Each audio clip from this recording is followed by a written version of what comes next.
Assalamualaikum warahmatullahi wabarakatuh. Halo teman-teman semua. Perkenalkan, nama saya Pratiwi Nurul Hidayati. Saya adalah mahasiswa dari Prodi PG PAUD Universitas Trunojoyo Madura.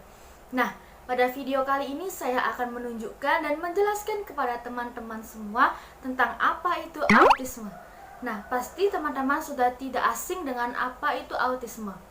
Nah, pada video kali ini saya akan memberikan 4 bahasan tentang apa itu autisme, yaitu yang pertama yaitu definisi dari autisme sendiri, yang kedua faktor risiko anak autisme, yang ketiga asesmen yang bisa dilakukan untuk anak autisme, dan yang terakhir adalah penanganan yang bisa dilakukan pada anak autisme. Pasti teman-teman sudah tidak sabar tentang 4 bahasan tersebut. Oleh sebab itu, jangan kemana-mana, yuk simak videonya. Pembahasan pertama adalah definisi dari autisme.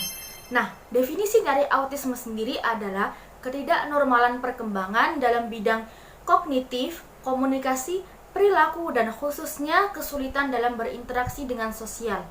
Autisme ini sendiri sampai sekarang masih belum ada penyembuhannya, dan gangguan ini tidak hanya mempengaruhi kemampuan anak dalam belajar, tapi juga akan mempengaruhi kemampuan anak dalam berinteraksi atau berhubungan dengan orang lain maupun keluarganya sendiri.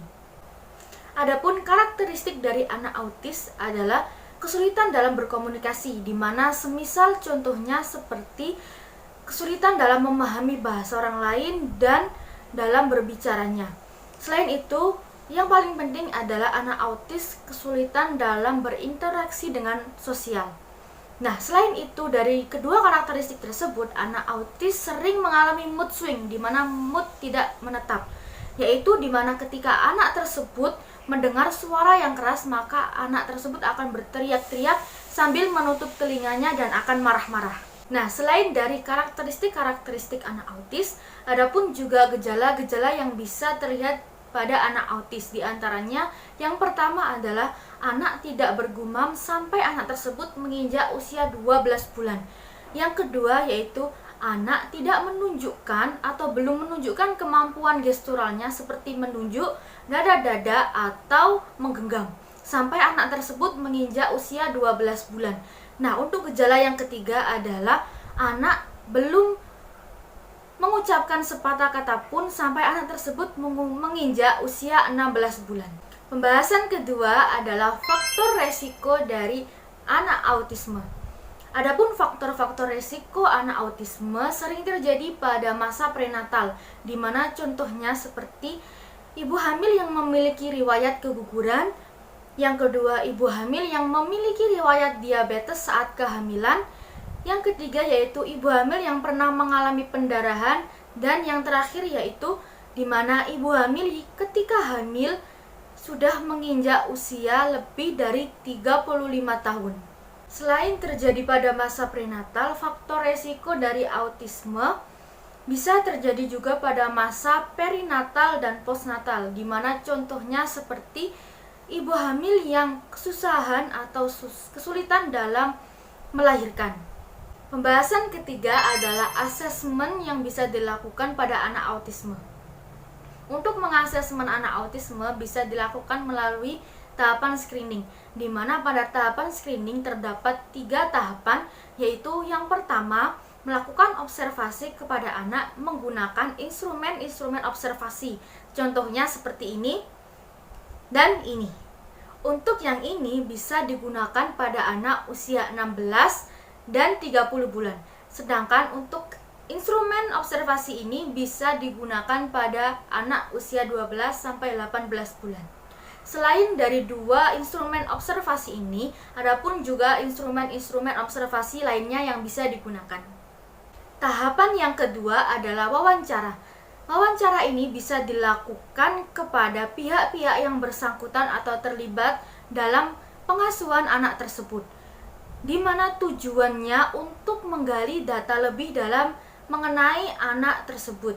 Tahapan yang ketiga adalah evaluasi diagnosis melalui pemeriksaan para ahli. Nah, pada tahap ini para ahli akan membandingkan ciri-ciri diagnosis yang telah ditemukan dengan gangguan lain yang hampir sama ciri-cirinya. Nah, untuk pembahasan terakhir atau pembahasan yang keempat adalah penanganan untuk anak autisme. Untuk penanganan anak autisme sendiri bisa dilakukan melalui beberapa cara, seperti contohnya melalui terapi. Di antara terapi-terapi yang bisa dilakukan untuk anak autis adalah sebagai berikut. Yang pertama yaitu terapi wicara, di mana bertujuan untuk membantu anak dalam berbicara dengan baik. Yang kedua yaitu terapi okupasi, di mana bertujuan untuk melatih anak dalam motorik halusnya.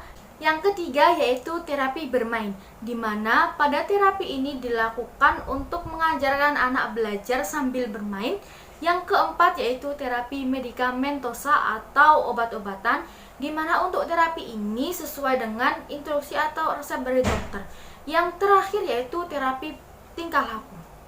Nah, selain dari terapi-terapi tersebut, penanganan pada anak autis bisa dilakukan melalui pendidikan atau program pendidikan yang dikhususkan untuk anak autisme, seperti contohnya pada kelas transisi dan pada program pendidikan inklusi. Mungkin itu saja yang bisa saya sampaikan kepada teman-teman tentang autisme.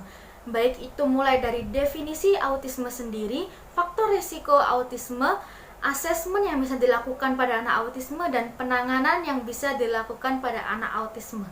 Baik, terima kasih. Wassalamualaikum warahmatullahi wabarakatuh.